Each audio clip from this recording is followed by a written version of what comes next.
Hello, hello, hello, everyone. Welcome to Touching You Talk Show. I am Elder Sheila, and I have two very special guests with me today in the person of Leon Reed Jr. and Nikki Chriesman-Green. How are you doing today, each one of you? Good, good, good. What better way to Um, spend this Saturday? So I like to ask my guests, how long have we known each other? Now, Leon, how long have we known each other? uh, about 20 good minutes. About 20 minutes. Yeah.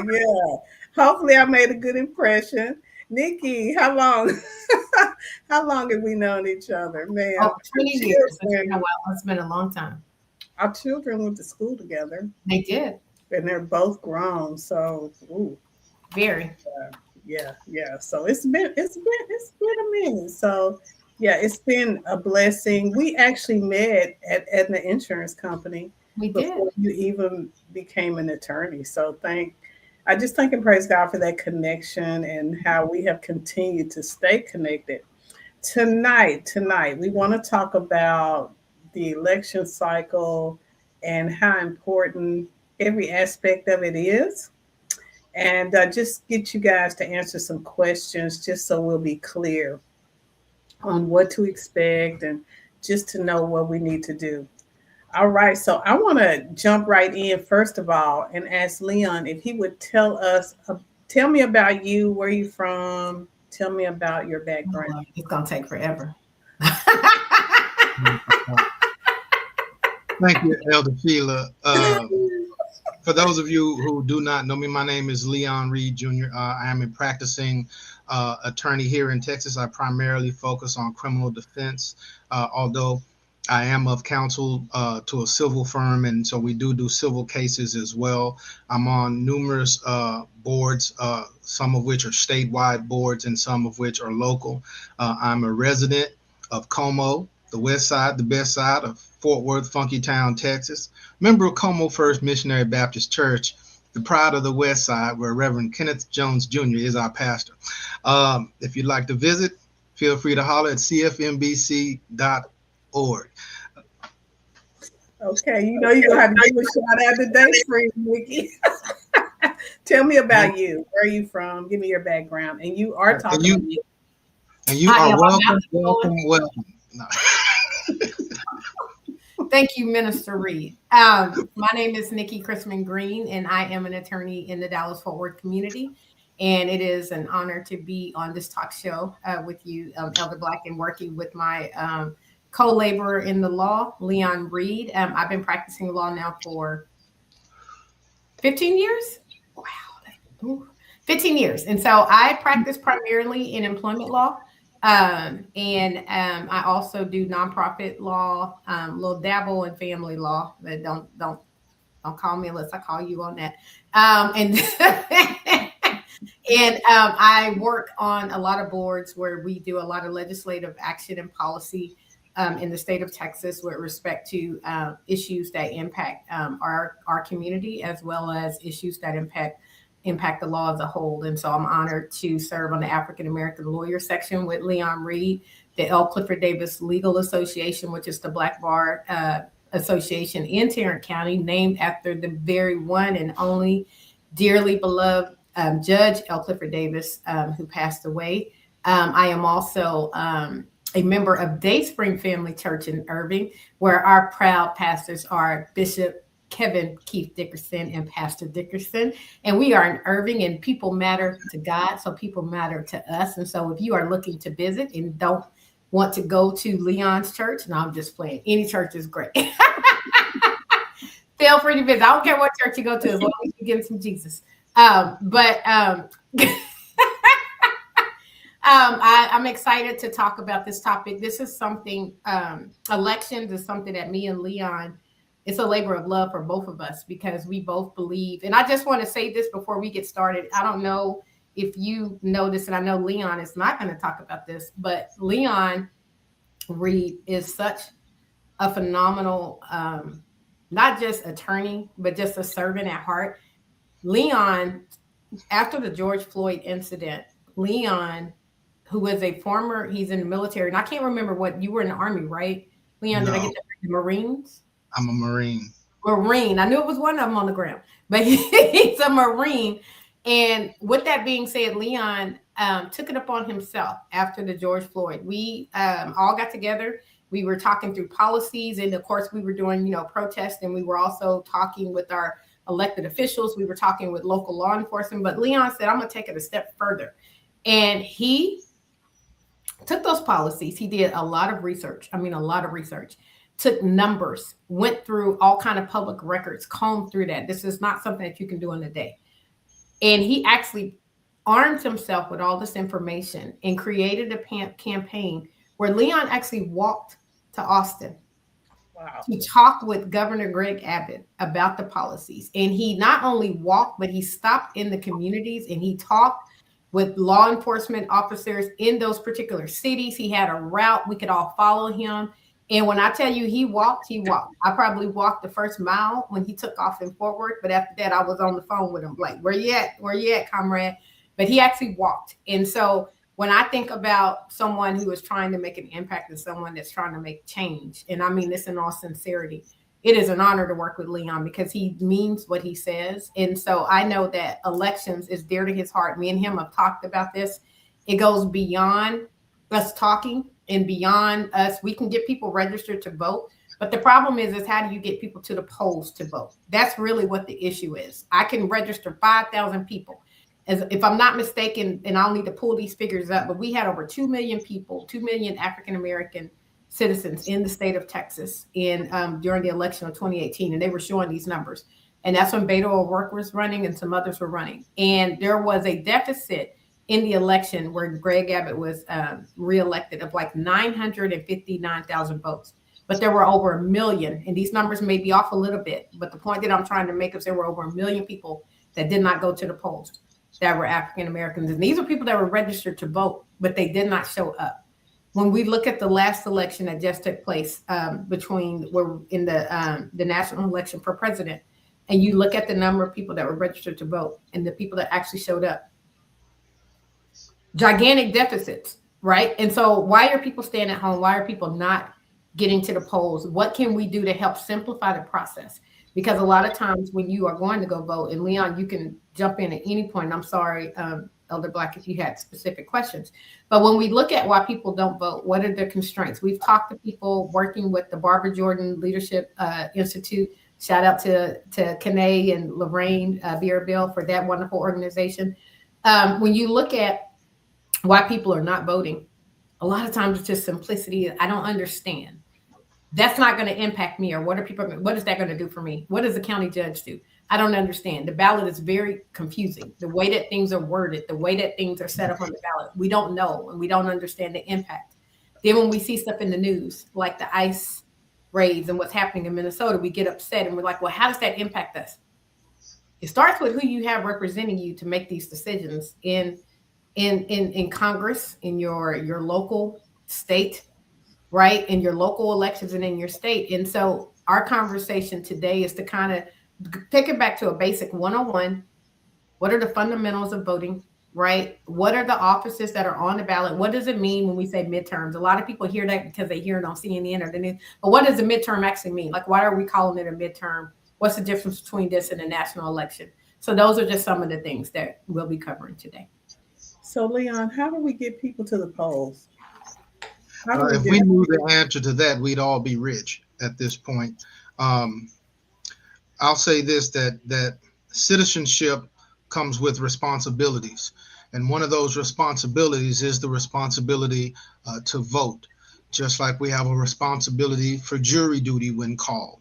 And part of that responsibility to vote also entails being knowledgeable about the candidates to the best of your ability, so that you have some basis for making the vote that you made. Now, so there's always some hindrance, whether it's just general voter apathy. People, well, my vote doesn't matter. Your vote does matter. If your vote didn't matter, people wouldn't go through so much trouble trying to suppress it, trying to redistrict things so that they can marginalize or ensure their success when it comes to the ballot box. There's a saying that we used to vote for the candidates and select the candidates, but now the candidates are selecting us. When they go and they draw and redistrict voting lines, they're choosing the people that they want to ensure that they end up back in office. And so I always encourage people to vote regardless of the level of the election. And the more localized the election is, the more it's going to affect you at your household, at your curbside. Um, and so I don't care if they're voting on what toppings to put on the pizza. I'm going to be heard. And so, in a very real way, that's if we really knew how to stop voter apathy, somebody would be really rich right now. That's good. That's good. So, can you just explain what the difference is between the primary election and the general election? Some people may not know. Um, the way I kind of the primary is kind of like the pre-election. Somebody, if you have a lot of different people who are running for office, the primary is used to sort it out to just one. Because generally speaking, the United States has a two-party system. We do have additional parties, but the two parties are typically the Republican Party and the Democratic Party. You also have the Libertarian Party, which typically runs people, the Green Party, which runs people sometimes, but they're the two consistent parties in the United States are the Republican Party and the Democratic Party. And at the actual elections, which typically take place in November, you only have the Republican candidate going up against the Democratic candidate, or if there's a Libertarian or something like that, then they're on the ballot as well. But what happens if 10 people want to run for, let's say, judge of bench number one? Well, all 10 of those people aren't going to be on the November ballot. They're going to be in a primary uh, before, which is typically around March, to figure out which one of you 10 is going to represent the party when it comes to November. And so the fancy term of that is it's called a primary. You can call it a tournament if you want to. The it happens in March, and the winner of the tournament goes on to compete against the other guys, winner from their tournament. And the interesting thing in Texas is that during the primary, and they're trying to change it, but during the primary, you can vote on either side. If you're a Democrat and you want to go vote in the Republican primary in Texas, you can do that, and vice versa. And some people will play that to their advantage. They'll go and vote in the other person's primary for a candidate that they really don't think can beat their candidate, so that that candidate can get elected on the other side and end up facing their strong person at the end.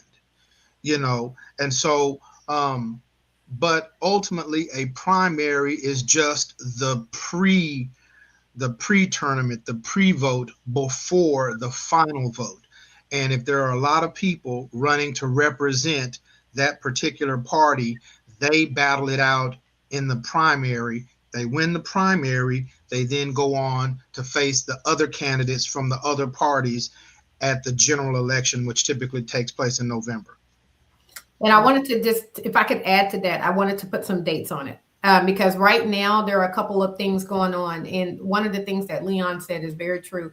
We do have the open primary, and a lot of people get confused with that, because when you're voting in the primary, you do have to pick whether you're going to do Democrat or whether you're going to do Republican.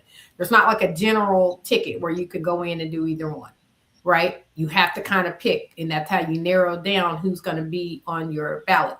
A lot of times people are uncontested. And what that means is that they don't have a candidate that's running against them. And so some people, like he said, strategize, and they use their votes in contests where they can have an outcome in November, because they know that their primary vote in March is not really going to matter if that person or those people that they are looking to vote for do not have a running mate. Right now, I just want to make sure that we all know the dates. We are about to enter into our primary. There are candidates right now that are out that are needing your votes. We have a lot of parties, a lot of individuals that the candidate, when me and Leon were preparing, one of the things we had talked about doing was going on Ballotpedia and kind of talking about who is running for what. But there's so many offices, so many people running right now. It's a lot. I think for governor, we have on the Republican side, we have about maybe 5 or 6 candidates. I can't remember how many on the Democrat, but there's a lot of candidates that are running. And so with that being said, our primary election day, which is the date that you have to go in and do your elections, is March the 3rd. Okay. March the 3rd. However, early voting, and I always encourage people to do early voting. It's just like waiting to turn in a term paper when you're in college. If you wait until the day of, something may always happen. When you do an early voting, it allows you, if something happens, somebody gets sick, you got to travel, your vote is already locked in. Early voting is February the 17th. So that's coming up. February the 17th through February the 27th. If you are not registered to vote, the voter registration deadline is February 2nd of 2026. Okay. And right now, if you are in, I think is it Senate District 9, Leon? Is that it? Yes. You're in Senate District 9. And how do I know what district I'm in? Go online and look up my voter registration, and it will tell you what your precincts are, who your candidates are. But there was Kelly Hancock was the representative in Senate District 9, and she withdrew for a different office. And as a result, there's a special election that's taken place to replace her. And so we have candidates that are on the ballot, and that election is currently, if I'm not mistaken, taking place right now or will be on February the 17th. And so I want to make sure that if you are in Senate District 9, that you pay attention to that, because that's a special election. So the dates are different. So if you're not registered, then there's no way to see what district you're connected to if you're not registered. You can. If you're not registered, what you want to do is the Secretary of State has a website, and you can look up. It's the Secretary of State, but it's also let me back up. Go to the Texas legislature. If you're not registered to vote, it's difficult because when you go on the page, it's difficult to maneuver. What you could do is go to the Texas legislative page. You can also go to your local city page, like Tarrant County, where the city council, the city of Fort Worth page. That's the one I use because that's where I live. It will say, who is my representative? And you can put in your name and your address. And based on your zip code, it will tell you who your representative is.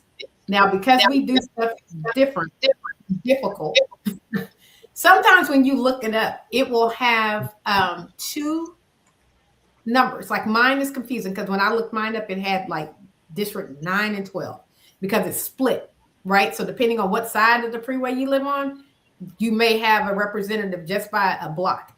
And so it's easier when you can go on there and you can actually pin yourself and look up your voter. But if you're not registered to vote, please do that before February the 2nd, which is next Monday, and go online and look up what district you are in.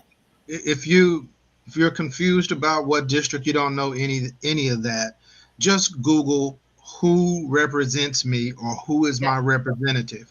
And you can put in your address because it's all based on your residence. It's all based on your residence. And so when you put in or you Google who represents me, you'll see a link that comes up for the Texas House of Representatives, for the U.S. Congress, for all of these different areas around the country. So if you put in an address in Nebraska, it will tell you who your congressman is, who your senator is, and it may show you from there on who represents you at the state level as well. And so the simple way to do it, whether you're registered or not, is just Google who represents me, and then you'll have to click on each of the individual links to see who represents you at each level. That's good. That's good. That's good information. So let's talk about the federal offices that are on the ballot. What does a U.S. Senator do, and how does that role impact Texans or anybody? You want me to take that one, Leon, and you got it? Oh, you talking right now? Go ahead. Okay. So the U.S. Senate office, that applies to Texas in general. So it's not gonna say, District 9 or District 10 like it would with the U.S. representative. And the U.S. senator is the House, they're the body in Congress that deals with federal legislation. They do confirmations. They also do treaties. They are currently the senators in Texas is Senator Corwin and Senator Ted Cruz. And so we have each one of those are kind of like on a different ballot. But right now, Senator Corwin is up for reelection. It's Cornyn. Am I saying it wrong? Yes, Cornyn. No, please correct me. I'm not, no disrespect. But that seat is for usually 6 years, and they represent the entire state. And they play a very important role because, as you can see with all the Supreme Court confirmations, as you see with the checks and balances for the president, when you look at who is representing us on the federal level with these decisions regarding immigration, with the decisions regarding the purse, right, in funding, the Senate is one of the most important offices that you can have, because they represent us as a body before the federal government. And so we don't have a voice outside of our senators in the federal policies that keep the president in check. All right. Let me just jump in really quickly there. And I'm going to talk fast, y'all, so y'all got to stay with me. There are 50 states, and each of these 50 states has a different population. And when it comes down to the state populations, as I get my cat out of the way, the people in California would be immensely mad if they had the same voting power as the people in Rhode Island, when California has 300 times the amount of people. And so what happens is, when it comes to the three branches of government, the legislative branch, the judicial branch, and the executive branch, the legislative branch is where we have senators and so forth. And I see that I've just frozen, but I hope I unfreeze, because I don't like that look. Now, but what ends up happening is, in order to balance everything out, each state gets 2 senators and 2 senators only. So regardless of how big your state is, you get 2 senators and 2 senators only. The rest of the voting members of Congress, it is broken down by population. The more populated your state is, the more representatives you get for your state in Congress. And so there are 435 chairs in Congress. That number will not grow. They have to divide up that 435 chairs every 10 years. So if the population of California continues to grow, or if Texas grows, then Texas and California will get more of that 435 votes. But to keep Texas and California from bullying the lesser populated states like the Wyomings, the Rhode Islands, and the Delawares, everybody gets 2 senators, regardless of your population, to kind of even things out. Those senators serve 6-year terms, which is why it's immensely important to pay attention to who your senators are, because you only get 2, and they're going to be there for 6 years at a minimum. Your representatives, your congressional representatives, they're only there for 2 years. And so then they got to come back and run again. So they can be flipped out in 2 years. And so their power, though, is the power of the purse. The president may want something, but Congress is supposed to be a separate body. And they may say, you may want that, but we're not going to give you the money for it. And so that's the checks and balances of each branch. And if Congress tries to pass a law, then the Supreme Court can come around and say, you can't do that. That law is so there's a check and there's a balance between those 3.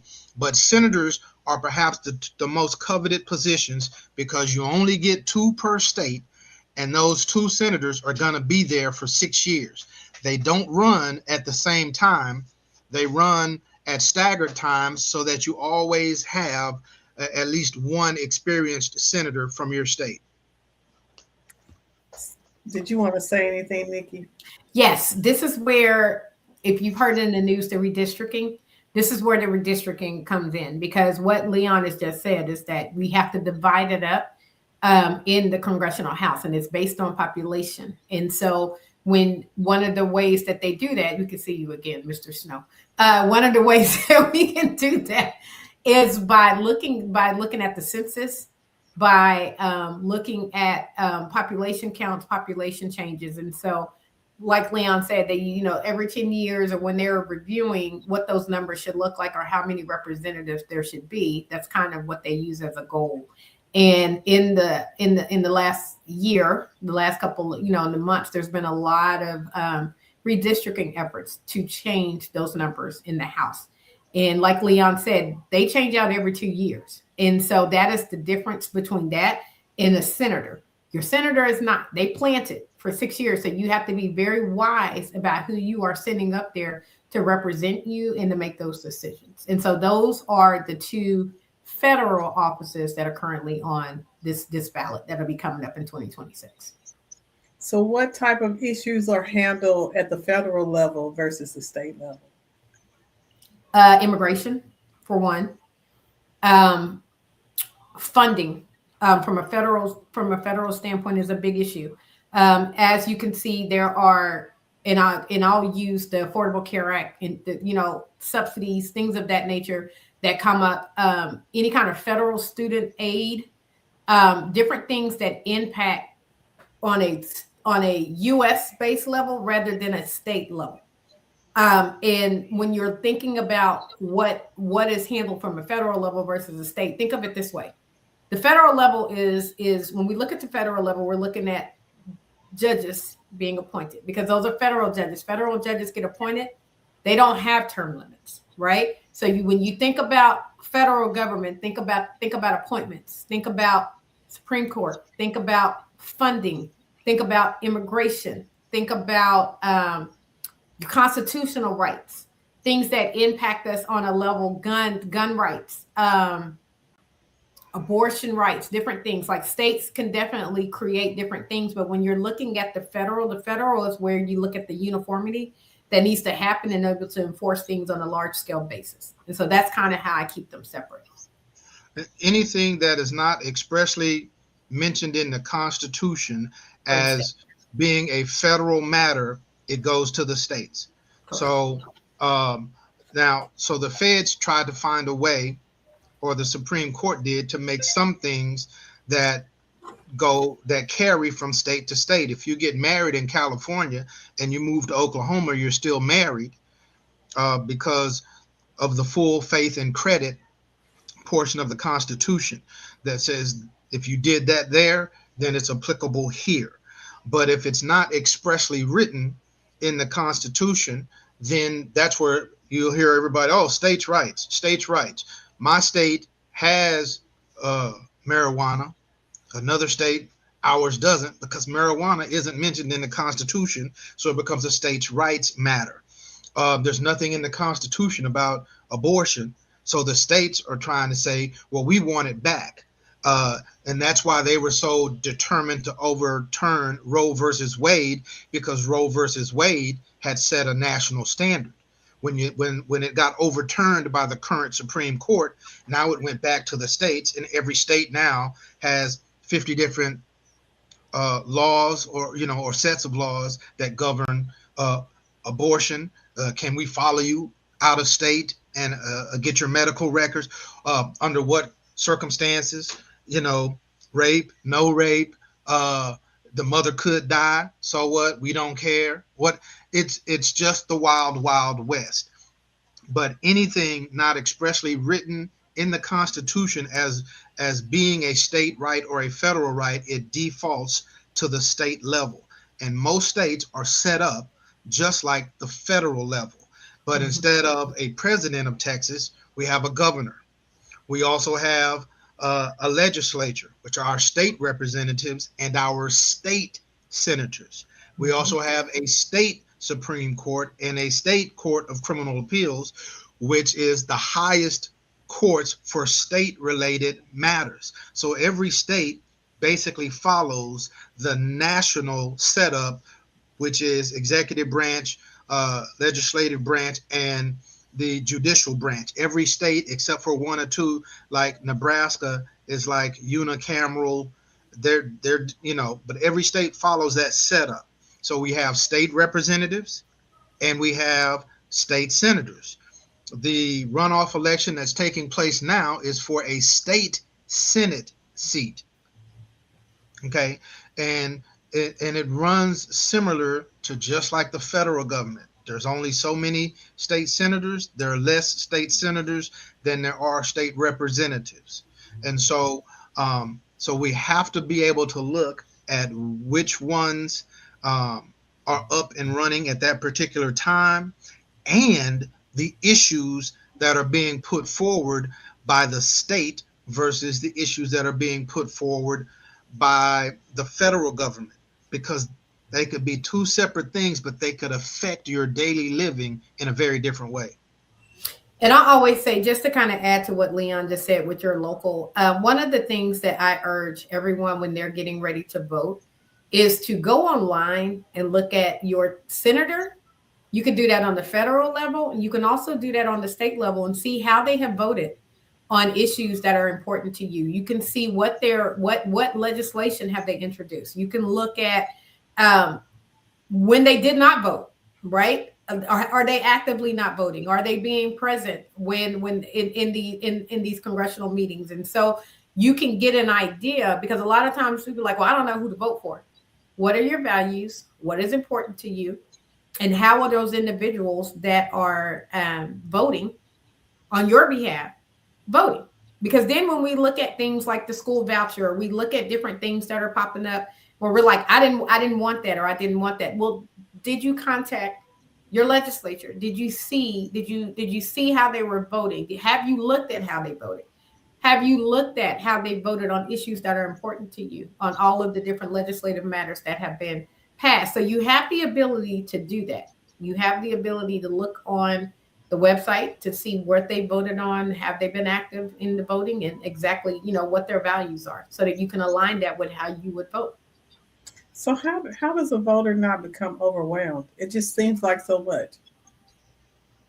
I'm gonna go back to what Leon said. It seems like a whole bunch when we trying to figure out where we sit at the Chris Brown concert or the Beyonce concert. It's overwhelming waiting in the lines that we have to wait on Ticketmaster to get my ticket. I know when I went to the Chris Brown concert, I was like number 200 and something thousand, and I had to wait until my time came up to buy that ticket, but I was multitasking and I was doing what I needed to do because it was important to me. And so I'm urging everyone, yes, it's overwhelming, but we don't wait until election. You have the ability to kind of keep track of what's happening before election season happens, because a lot of these incumbents, and when we say incumbents, it's people that's been in the office. We have a lot of people that have been in the office for a long time. So you already kind of know who's in there. And if you see that things ain't like how you would normally like it, then you vote them out. I think that there are resources that are out there. I know that we've done voter education.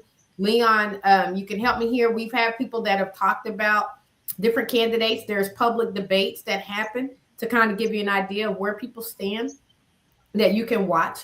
There's also different resources. The Texas, I think it's the Texas Civil Rights Project, provides like a voter pamphlet. There are a couple of resources out there. There is the, election protection website that provides like pamphlets. They provide the names of people that are running. These are nonpartisan. So it's not just going to be all Democrats or all Republicans. And so I know that it seems overwhelming, but if we don't take a stand, then we're going to wind up in the situation to where we're in the streets crying because we're seeing things happen. And not using our voice, which is our vote, to kind of say how we like something. If you don't like something, you vote them out. And I'll just say this. I don't care if you're overwhelmed. Mm-hmm. This is like a labor of love. When you have to go to work and feed your kids and nobody cares about the labor pains. They just care about the baby, because that's what's important. If you have to home health care one of your parents or something, you don't complain about every little thing that you have to do throughout the course of the day, and you have to wash them and take them to the restroom, wipe them and everything else, because you love them. It's that important to you. They're that important to you. Voting is the same way. When you fail to vote, you're giving someone else absolute authority over your life. And so you lose the opportunity to be heard. You lose literally the opportunity to count. When you don't count, then you literally don't matter. And so if your position is I matter in this world, that I'm the only Leon Reed Jr. to my knowledge that there has ever been and there ever will be, and the world is going to know that I was here. It's going to know that I was here because I voted and because I made an affirmative statement to count and to matter. So when I hear it's overwhelming, respectfully, Elder Shooter, I look at that as one of the reasons why people choose not to participate and they choose instead to opt out. No, no, ma'am, no, sir. This is part of being in America. This is part of being free. This is part of what our elders died for. Stood in lines, got beaten for, got bitten by dogs, high pressure water hoses. It was so that we would have the opportunity to count. And so I'm not going to disrespect the elders. When people start talking about the 400 years of enslavement that we've gone through in this country, no, they went through it. We are what they died for. And so I just don't care that it's overwhelming. If it's overwhelming, ask somebody. Be humble enough to say, hey, I need some help. Or do you know any of these? Explain what this is to me. And if they don't fully explain it to me, then I tell you what, you can tell me this time how you think I should vote. Because we live in the same neighborhood and our kids go to and presumably what's good for you is going to be good for me. So I'll let you borrow my vote this time, but I'm going to cast it. And then next time around, then I'm going to be better prepared, or there may be something that's really important to me that you don't so much care about. And I'm going to tell you, look, I need for you to go in there and vote for Claudine on this, but whatever you do, vote. I do not care that it's overwhelming.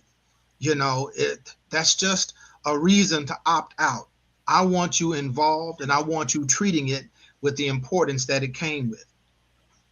So how do you silence all the noise? I mean, when you watch the news, when you watch TV, you see all of these ads and they're all one-sided. So far that I've seen, it's like how do you not get that in your spirit? It's like it's so confusing.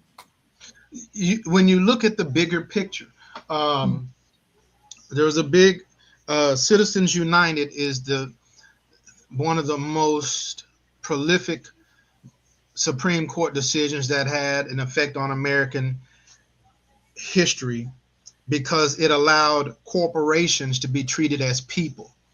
And corporations could then donate a lot of money to candidates of their choice when corporations are really a handful of rich people.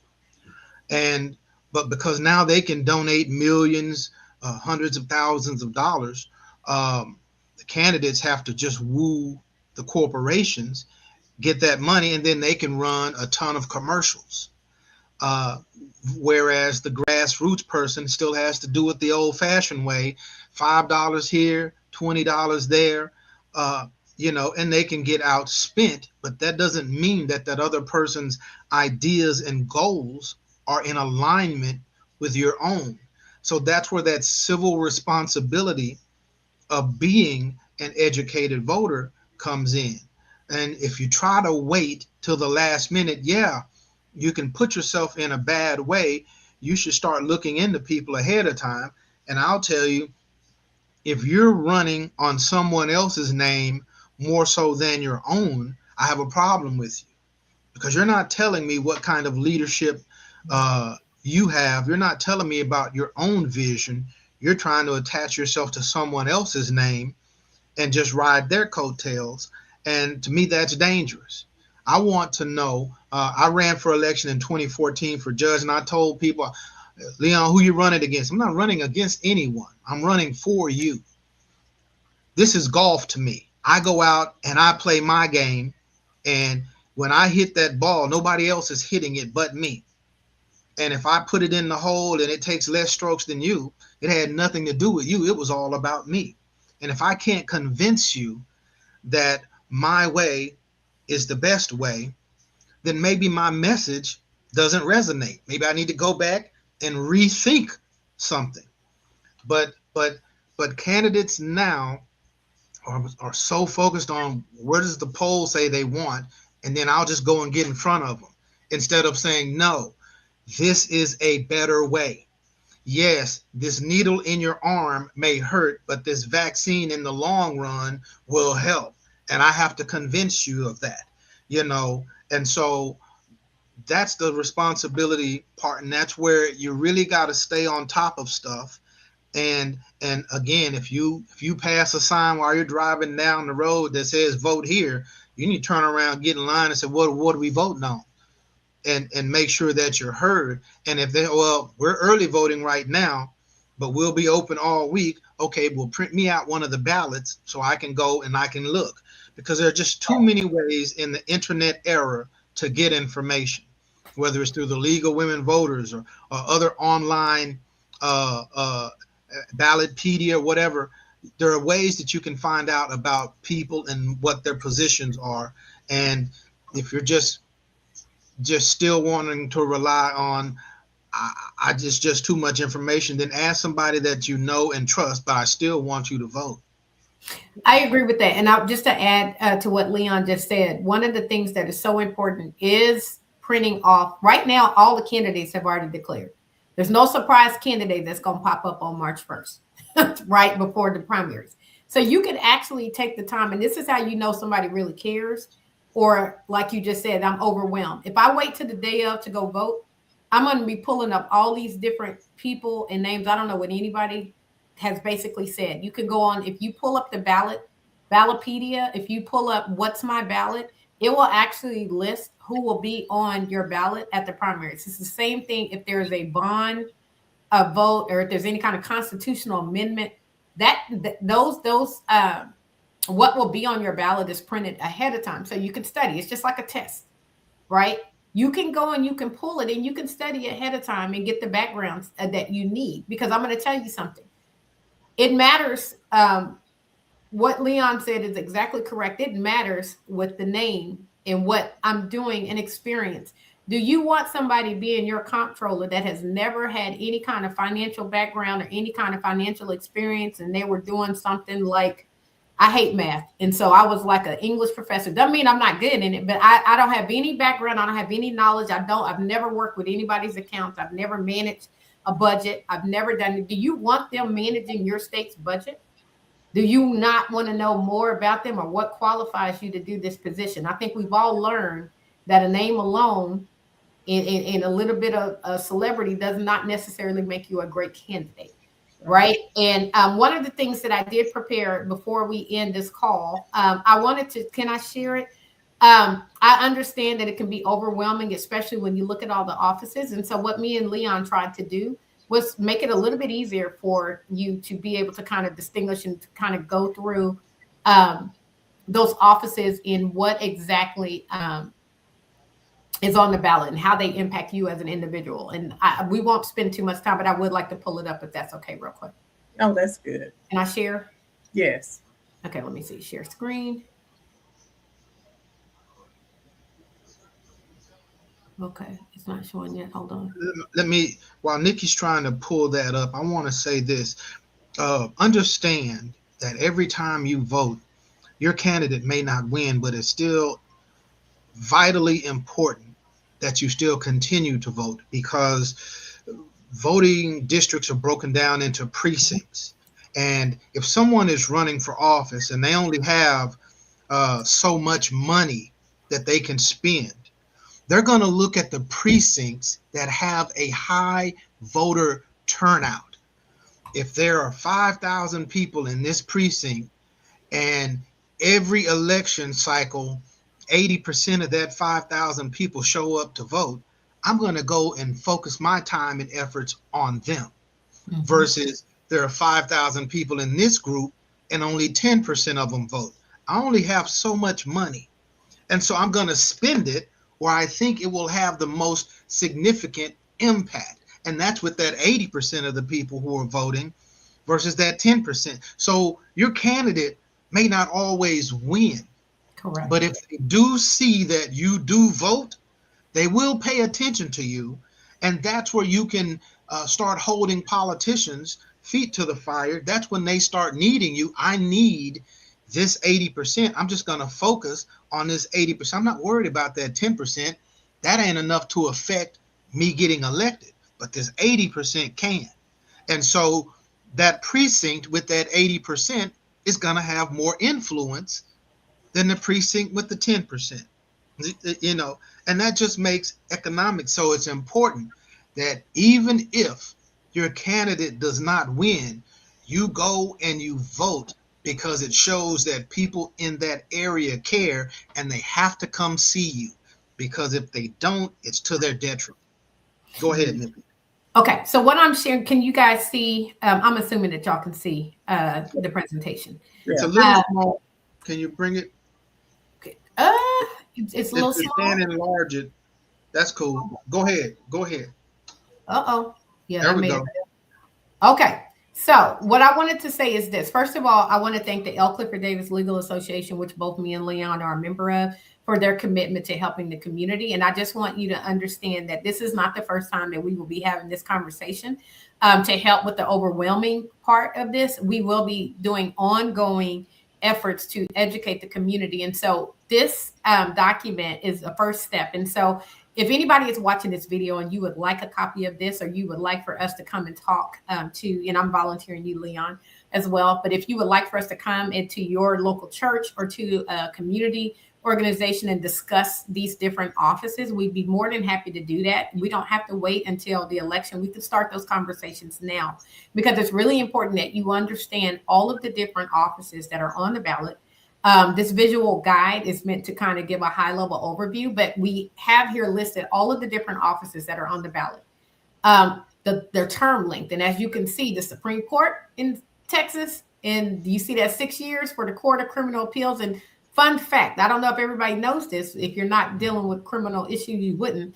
But the state of Texas has two different Supreme Courts. So we got one for the U.S., right? We got the Supreme Court of the United States. In Texas, we have the Supreme Court. They handle the civil appeals or civil matters. And then we have the Court of Criminal Appeals. So sometimes people see the Court of Criminal Appeals and they don't understand that's not like an appellate judge. That's an actual Supreme Court for criminal cases. So they have a separate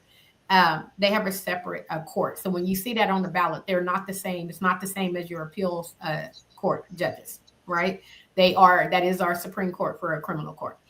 And so I just wanted to kind of look on here. You kind of get an idea of all the different offices that are on there. And I want to highlight ones that we don't really talk about a lot. We know who the governor, we all know the governor. We all will run to the ballot for the governor, and we will run to the ballot for our president. But we overlook some of these other offices: the railroad commissioner, the comptroller, the attorney general. Oh my God, the attorney general. If you want to know how does the attorney general affect me, how many people on here, I'm going to appeal to people that have child support orders on them. That's how we recognize the attorney general. They're also the ones that file lawsuits on behalf of the states. They are the chief legal officer. So think about enforcement of laws. That is our attorney general. The comptroller, they deal with our state finances, revenues, estimates, like what budget, how the budget is divided up. One that I really want to emphasize as well is county judges. So our local offices, guys, the county judge, which includes our district court, it includes our family court, it includes the county court, the commissioner's court.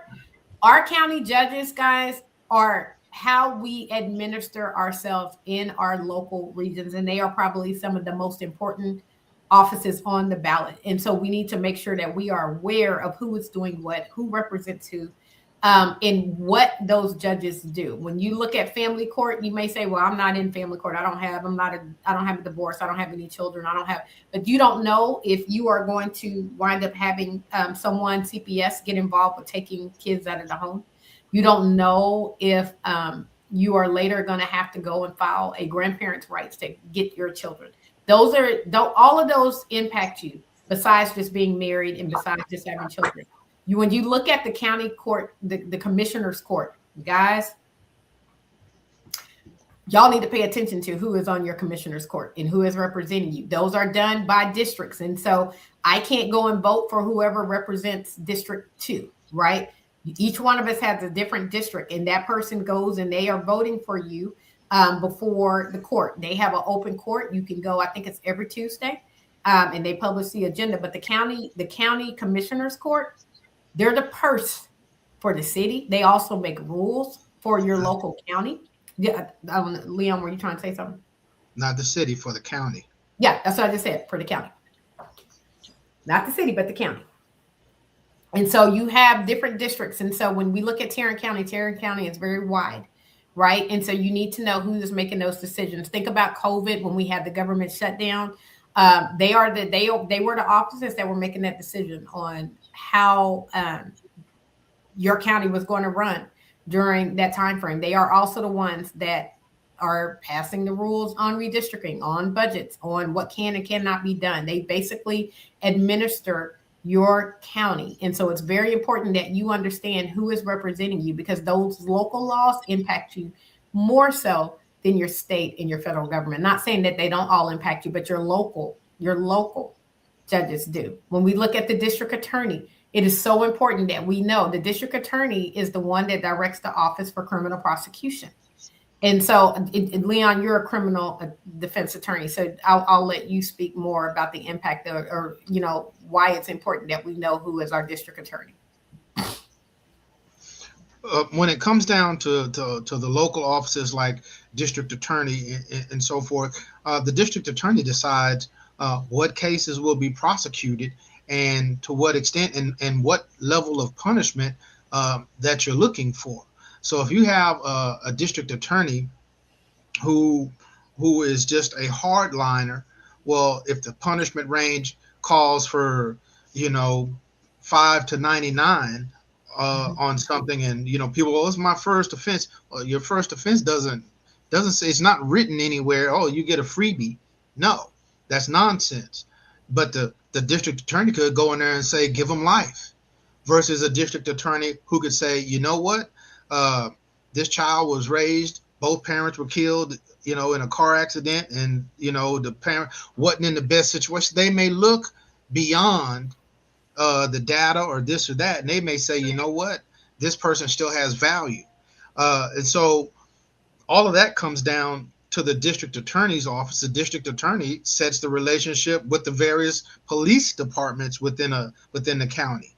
And so really, what you really ought to come to know and understand, that there's so many different levels going on. You have family court judges, as Nikki that was saying, that are on the ballot. You have district court judges. District court judges can handle the felony criminal cases. And so, those more serious cases, district court judges have. Misdemeanor courts, you have, or county courts, those cases only handle misdemeanors. Well, the majority of all cases are misdemeanors. It's like a pyramid. Only the most serious, egregious offenses happen at the top. By and large, down here at the bottom is a bunch of misdemeanors. So they're important. The county commissioners, because they can dictate, as what was seen in Tarrant County. Well, we're going to shut down some polling locations. So now, when you had a polling location around the corner, you could just go vote to it. Now they're going to test your voting resolve and make you have to drive further and now stand in a line, because they reduced the number of polling places that you won't show up to vote, and you'll get deterred by that line. That's the kind of thing that happens, where they can decide, whoa, I'm doing a bunch of stuff that's messed up and I'm getting a bunch of feedback from people. I tell you what, let me redraw this district so that I can have more people who think the way I do, even though they're a smaller number. If I tighten this district up, I can ensure that I end up winning again. Again, when I said earlier, they end up selecting you. And when you choose the wrong people, or you choose not to be involved, you're really giving someone else control over your life. and not just your life, the life of your children. And one thing that I learned in the Marine Corps, Nikki, and traveling all around the world, is that people, no matter where you are, they want better for their families and they want to matter. That was the one consistent thing that I saw everywhere that I went, regardless of where I was. People wanted to matter. They wanted to have, they wanted the world to know I was here, and they want better for their children. And when we don't vote and we don't take the time to look into who we're voting for, then we're doing a disservice to our children's future. And that's being seen right now across the country. Wow. So I do see, at first I couldn't see any of the questions, and we've had quite a few questions to come through. So what I would like to do is that if your question has not been answered, if you could just send your questions to touchingyoutalkshow@gmail.com, we will make sure and get your question answered. It's touchingyoutalkshow@gmail.com.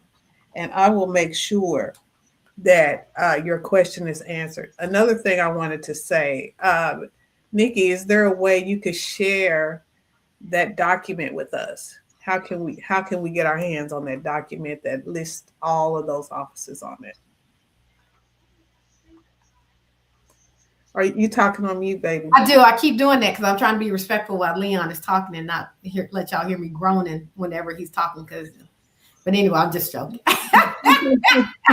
Like I said, both of us are members of the L. Clifford Davis Legal Association, and we are actively trying to support our president, Kanae Turner, in her initiatives with the Barbara Jordan Leadership Institute, about voting rights and voter protection. And so if you want a copy of that document and you would like for us to make a presentation, reach out to the L. Clifford Davis Legal Association. You can go to our website. If you Google L. Clifford Davis Legal Association, there's only one. We will, and send us an email or reach out and say, contact us. Or even if you want to send it to my email address, N like Nancy, CHRIESMAN @gmail.com. We'd be more than happy to provide you with a copy of that presentation, as well as with some additional information on election protection and voting rights in general, so that you have a basis for that document, because it does no good if you're just looking at it as a whole, because you need to have an understanding of what exactly I'm looking at and why. That's good. That's good. So don't don't go to I'm gonna throw this in here. Don't go to the ballot and check the first box and say I'm done. Go down and vote for every single office that is on that ballot. Because like Leon said, when you don't vote, I have a lot of people that say I didn't vote, and they think that's cute or that solves the problem, and it doesn't, because when you don't vote, you are essentially voting. So do we really have that option where we can just check the first one and not answer any other questions? You used to. And I think it was a very good thing. You used to be able to go in there and just click a box, all Republican or all Democrat. And that would be to your detriment in a whole lot of situations, because I've always made it a policy to vote for people, not parties. Because just because someone's in a particular party doesn't mean that they are truly aligned with my thought process and my beliefs on how things should be. And so now that's been taken off the ballot, and you have to go down and vote in each particular race. Now, people will skip some races or something. They'll go in there and they may vote for just the president, the Senate, and they may say, I don't know all of the judge. I don't know what the railroad commissioner does. So I'm not, well, the railroad commissioner actually handles all oil and gas matters in the state of Texas. So if you think some fracking is going on in your neighborhood and you don't want that to take place and it's causing earthquakes or whatever you think it may be, then you need to be particularly interested in who's running for railroad commissioner. And that's that educational process that you have to go through as a citizen. It is part of the burden of being a citizen. It is a duty that is imposed on you to educate yourself and to vote. I don't know how more emphatically that I can say that it matters. And it doesn't just matter for you. You may be single, but your neighbor may have a house full of kids, and it may matter to them who that juvenile judge is. So go ask your neighbor, because that's your neighbor.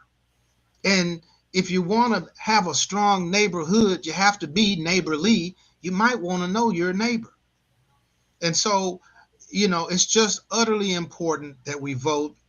And I wish, and I'm willing. I see that we just hit the 1 hour mark, and I don't know what kind of time frame you have, Elder Sheila. I'm willing to stay and address this. It's that important to me. But if you get those questions, please reach back out.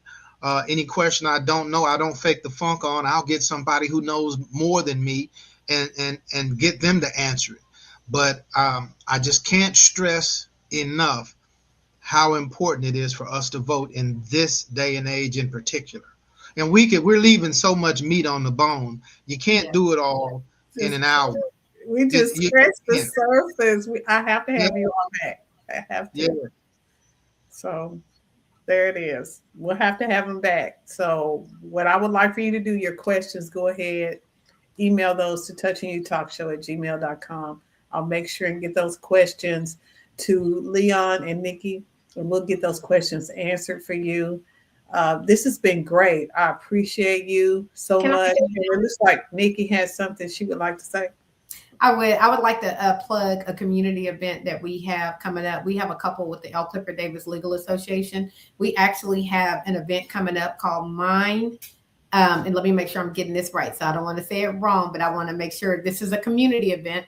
And so it is for our community. And so since we have the community on the call, I want to make sure that we let you guys know. So give me 1 second, because I should have already had this up. But it is a Mine body and ballot event, and it is in, give me a second, I'll pull this up. Hold on, I'm about to get them all, and this will help you, so it's worth the wait. But we have a Mind, Body, and Ballot community fair, and it is on February the 7th from 10 a.m. to 2 p.m. at the William M. McDonald YMCA that is on Mooresby Street. And it's an effort to raise public health and also voter awareness. We will have lifestyle and wellness resources there, CPR training, sickle cell education, mental health providers. We will have voter registration and additional education. So you might see these documents there. Youth activities. Again, it is free to the public, and it's on Saturday, February the 7th from 10 a.m. to 2 p.m. at the William M. McDonald YMCA on Mooresby Street. We also, I'm very excited about this event. We'll have a community forum. One of the things is Black History Month is coming up in February. And one of the things that we always want to advocate for as African Americans is being leaders and being responsible for our own welfare. The best way to do that is through your own businesses and also nonprofits. But what happens when those nonprofits and those businesses that we have run into a little trouble because we don't have all the compliance together? So I ask that you join the L. Clifford Davis Legal Association, the Black Women Lawyers Association, and the Fort Worth Metropolitan Black Chamber of Commerce as we host an in-person panel called Built to Last, Legal 101 for Black-owned businesses and nonprofits. That is on February the 12th of 2026 from 6 to 7:30 p.m.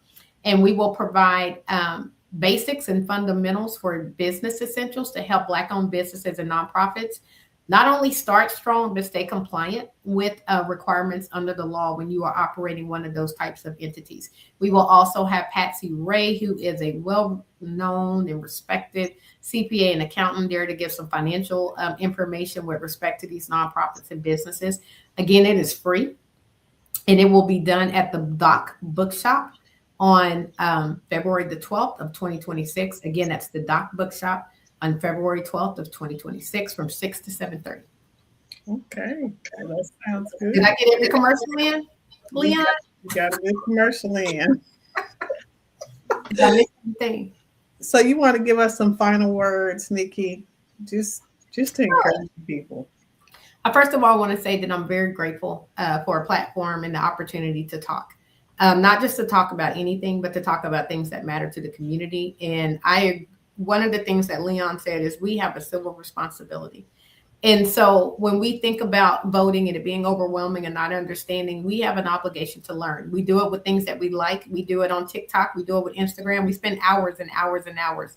going through videos and laughing at memes and doing all of that. So how much more should we spend researching candidates, making sure that we are able to go vote, making sure that we're taking out the time to give back, not just to our community, but to our children, to ourselves, to make sure that our voice is being heard. I know that it's frustrating when you vote for someone and they don't get it and they don't receive it. But one of the things that Leon pointed out, which I like, is that they may not have won, but your voice has been heard because you've made a statement. And those other candidates will see, oh, he only lost by 5%. So I better listen to that 47% that were supporting them, because I could be in trouble next time when I run. And so I just want to emphasize again the importance of not just registering to vote. That's the first part. We go to these little voting fairs and we register to vote, but also getting to the polls. And so whatever you can do in your capacity to make sure that you are helping people get to the polls, whether that is volunteering to do the drive where you drive people to the polls, whether that is advising people on what is on the ballot so that they can help make decisions, reminding people of the dates that they need to get to the polls. Again, early voting is February 17th through February 28th, with Election Day on March 3rd. Making sure that we understand who is on the ballot and how important it is for each one of those offices. If I can't leave you with anything else, it's that our ancestors died. And I know we get tired of hearing this, but what a privilege it is to be able to be an attorney, to be able to have this platform. I would not have had that if the Civil Rights Bill wouldn't have been passed, if the Board of Education wouldn't have made decisions that allowed me to be able to go to certain schools. And so we need to understand that all these things are under attack. We take for granted what we are able to freely do. And then as soon as it is up to be grabbed, then we want to get all excited. And so don't let somebody take something from you that is freely available to you. Exercise your right to vote and get to the polls. Sounds good. Thank you so much. And Leon, did you have anything else you wanted to say before we let everybody go? I didn't know, Nikki. That was impressive. I didn't know. If I knew how to play the church organ, I would have been over here hitting some keys. But it is just, if you look at the world today, don't let anyone, and that means your family member, dude at the bar, somebody else, try to convince you that voting doesn't matter. If it did not matter, they would not be trying so hard to make it hard to vote. You have to vote. You must vote. And that's why the current president is talking about not having another election, because he understands the power of the vote. There's one thing that I used to say all the time, Elder Sheila, and that is, if you a billionaire or you flat broke, you get one vote. Mm-hmm. If you're the landlord or you're the tenant, you get one vote. If you're the employee or the employer, you only get one vote. Your vote is your equalizer. They got to stand in line like you do. Your vote puts you on the same level. And so that tells you how powerful it is. Don't not use such a powerful weapon that you have at your disposal that affects you and those who are coming behind us. The elders did their part. That generation did their part. Now it's up to us to do ours. Hallelujah, holla back.